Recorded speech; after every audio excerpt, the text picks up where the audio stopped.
thing about social media writing is what is on your screen, right? Social media is an ocean of content, is an ocean of, different people to follow, different profiles to follow.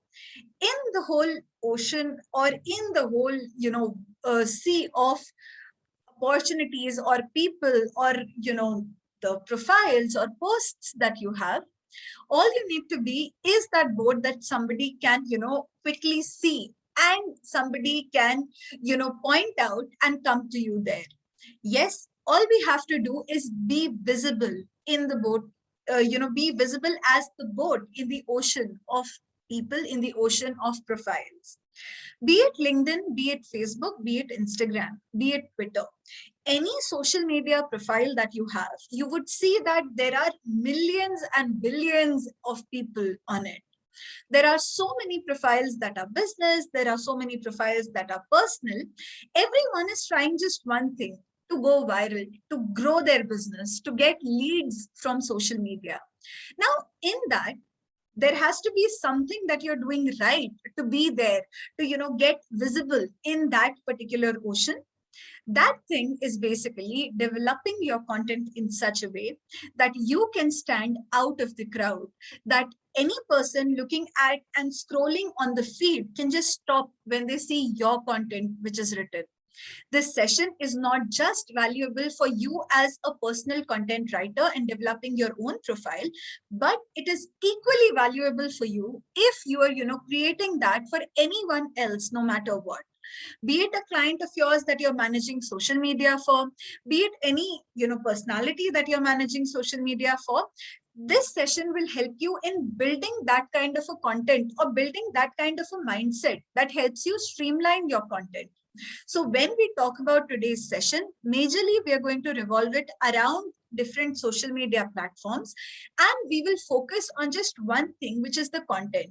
If you get the content right, any platform, be it Instagram, LinkedIn, Twitter, whatever you choose, you can easily, implement the same set of discussions that we are having today, and you can see a stark difference that your content goes from, here till here. That's something that we would definitely try to aim through this session. I'm going to show you an example, and that's exactly what our content needs to be. The yellow flower in the red garden. The only reason why I say that being unique or being out of the box is important is because normal content or normal ideas are there on the social media platform in, in bulk out there, right? Every person is trying to be unique in their own way. Now, in that whole process of creating unique content, or in that whole process of generating content that can be visible, the whole idea comes down to one thing: how do you develop content which is relatable to your audience and at the same time unique and out of the box? One thing is for sure: you can't create unique content every day, so forget that. That's not a target to be kept in mind. However, 5 posts a month should be such thought of posts that when someone's seeing them, they can definitely say that, boss, this is a post I wanted to read today, or this is a post that I spent my time creating it. So just the first thing, whenever you're creating social media plans or you're trying to build in social media content for someone, the first 5 posts that you create, or 5 posts in a month that you create, should be like this yellow flower that you're seeing on your screen: extremely unique, extremely out of the box, and something innovative that comes out from your content. So that's one thing: 5 posts a month to be as the yellow flower. The second thing, when we talk about creating the other posts, now what would go in them? For them, all you need to do is understand your audience. So 5 posts a month as unique as this yellow flower. Anything that you want to experiment, you definitely can. Now let's move on and see what to do in the other days of the month, when you are having normal content. How to create that content in the best possible way is what we'll talk about next. I'm repeating it again, that be it Instagram, Facebook, any particular platform, these are pointers that you can keep in mind, very basic and general things to keep in mind, but can help you in making your social media effective, at least by a 50% if you start doing it right now. So step number one, 5 posts a month need to be like this yellow flower, which is unique out of the box. For the other days, let's understand the audience and then let's understand how do we create our content. As we also talk about the next example, this is how your mindset as a content writer should be when you are, trying to develop that social media plan or that social media space for someone. So next example will help you in understanding your audience better. Now, Jane, the example in front of you, she's 26 and she loves reading books and also, exploring books and talking about books. So all her posts on Instagram are around books, and she's an avid reader, a reviewer, and a very kind of active reader and reviewer on Kindle. Now you can see a couple of pointers about Jane. One, she loves reading posts about books. She loves reading posts that reviewers put about books. And she loves, engaging with content that Indian publishers or Indian authors post. This is Jane. Now, what kind of content do you think Jane would stop and read? Definitely content that is related to author pages, that's related to publisher pages, maybe Bookstagram pages or book review pages. Now, the next point that comes to our mind is that let's say that I am a publisher. I have a page on Instagram. How do I reach Jane? There has to be some way I can reach her.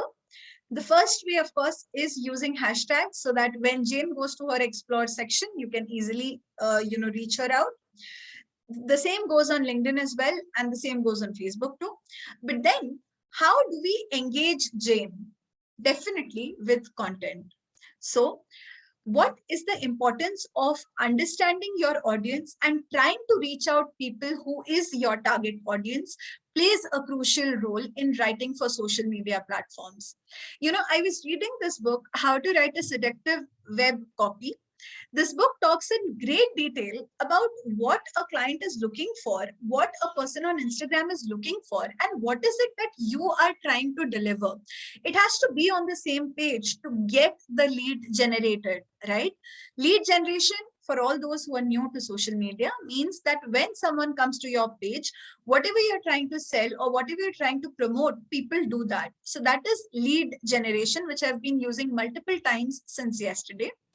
When we talk about, the rest of the 25 days of the month, what content do we create? The content needs to revolve around your audience and the people who you think would be interested, in the kind of work that you're doing. After you've identified your step, let's see the 5 questions on your screen. So the first part is, who are you writing for? Who is it that you want to target? That should be your first question that you answer. So take down the questions as we talk. We'll send you the PDF, don't worry about it. But if you want, you can take down the questions as well. Who are we writing for? Is there a specific set of audience that you want to target, or is it open for all? So identify that first. The second question, who would be interested in our page? Now, this can come from 2 ways. One, by your own understanding, and 2, by analyzing your demographic. How do we analyze our demographic? Every social media platform has an insights page.